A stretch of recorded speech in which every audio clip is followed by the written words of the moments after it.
তো আল্লাহ রাব্বুল আলামিন এই রমাদান মাসকে যে বরকতমণ্ডিত করেছেন, তার ভিতরে বরকতমণ্ডিতর প্রথম কারণ হচ্ছে মাহে রমাদান মাস আছে মানুষের রোগাক্রান্ত ব্যক্তির মুমিনের হৃদয়টাকে আল্লাহ রাব্বুল আলামিন ডাক্তারির প্রেসক্রিপশন অনুযায়ী ঠিক করতে। কেমনি করে? একটা মানুষকে যদি অসুস্থ হয়, বিসুখ হয়, কিংবা রোগাক্রান্ত হয়ে যদি ডায়াবেটিস হয়, একটা মানুষ তখন যায় ডাক্তারের কাছে। ডাক্তারখানাতে গিয়ে সে চিকিৎসা করে, একটা প্রেসক্রিপশন দেয়। প্রেসক্রিপশন অনুযায়ী আজ এই খাবারটা রাতে খাবেন না দিনে খাবেন, কখন খাবেন, খাওয়ার আগে না পরে, কি মানা বিশেষ আছে, এই রকম করে যে এরকম একটা মানুষের কাছে আরেকটি মানুষ যেমন ডাক্তারের কাছে রুগী যায়, ঠিক একইভাবে আল্লাহ রাব্বুল আলামিন 11টি মাস মুমিনের কাছে অন্যান্য মাসের তুলনায় এই রমাদান মাসকে মানুষকে তার রোগকে আল্লাহ তাআলা নিরাময়ের জন্য এই মাসটাকে অবতীর্ণ করে দিয়েছেন।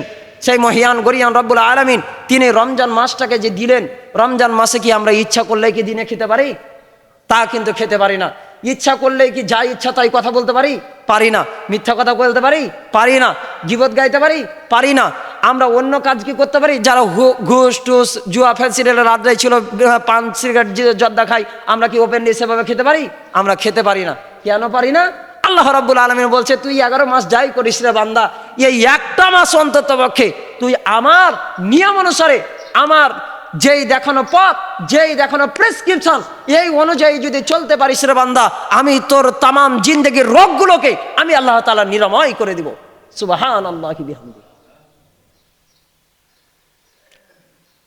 মাহে রমাদান মাসেও যখন আস্তে আস্তে যখন চলে যায়, নিয়মগুলো যখন আমরা মানতে পারি না, আল্লাহ রাব্বুল আলামিন তারপরে বলছে বান্দাকে আমি প্রথমত একটা অ্যান্টিবায়োটিক দিয়েছিলাম, একটা গ্যাসের ট্যাবলেট দিয়েছিলাম। অ্যান্টিবায়োটিক খাওয়ার আগে গ্যাসের ট্যাবলেট খাওয়ার পরেও বান্দা আমার এখনো ঠিক হয়নি।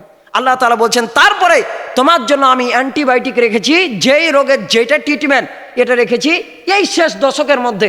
বান্দারে, এই শেষ দশকের মধ্যে তুমি যদি তোমার অন্যান্য রোগের দিকে না তাকায়া তুমি যদি আমার এই শেষের দশকে তুমি যদি আমি আল্লাহ রাব্বুল আলামিনের হসপিটালে এসে যদি ভর্তি হয়ে যাও, আমি আল্লাহ তাআলা নিজের তত্ত্বাবধানে নিজের নার্স হয়ে তুমি রোগাক্রান্ত ব্যক্তিকে আমি আল্লাহ রাব্বুল আলামিন নিজে স্বয়ং চিকিৎসা করব। সুবহানাল্লাহি ওয়া বিহামদিহি।